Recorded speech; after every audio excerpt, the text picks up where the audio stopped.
तर पुण्यामध्ये कला क्षेत्र असेल, क्रीडा क्षेत्र असेल, सांस्कृतिक क्षेत्र असेल किंवा पुण्याच्या विकासाचे अनेक आपण जर गोष्टी पाहिल्या तर त्या काळामध्ये सुरेश कलमाडींचं नाव हे प्राधान्याने घेतलं जातं। सगळ्यात महत्त्वाचा मुद्दा मला असं वाटतं की दिल्लीच्या राजकारणामध्ये पुण्यातला एक खासदार जातो आणि दिल्लीमध्ये आपल्या कामाचा ठसा उमटवतो, असे हे सुरेशभाई कलमाडी जनसामान्यांमध्ये गेले अनेक वर्ष पुणे शहरामध्ये काम करत होते।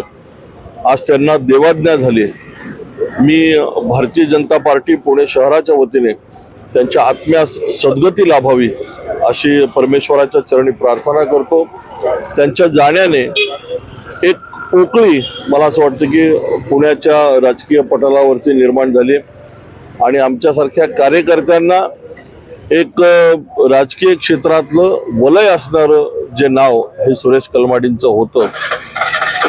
मी पुन्हा एकदा त्यांच्या आत्म्यास सद्गती लाभावी अशी प्रार्थना करतो आणि भारतीय जनता पार्टी पुणे शहराच्या वतीने त्यांना भावपूर्ण श्रद्धांजली अर्पण करतो।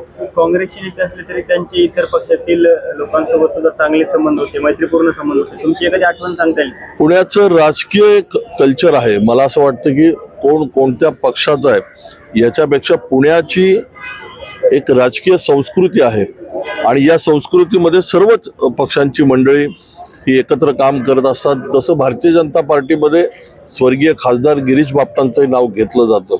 मला असं वाटतं की ह्या मंडळींकडनं शिकण्यासारखं भरपूर आहे आणि माझ्यासारखा कार्यकर्ता ह्याच मंडळींचं त्यांनी केलेलं काम हे निश्चित अनुसरून भविष्यामध्ये काम करण्यासाठी आम्ही सर्वच मंडळी प्रयत्नशील राहू आणि एक दिग्गज नेता पुण्याच्या राजकारणात आज हरपलाय, मी त्यांना भावपूर्ण श्रद्धांजली अर्पण करतो।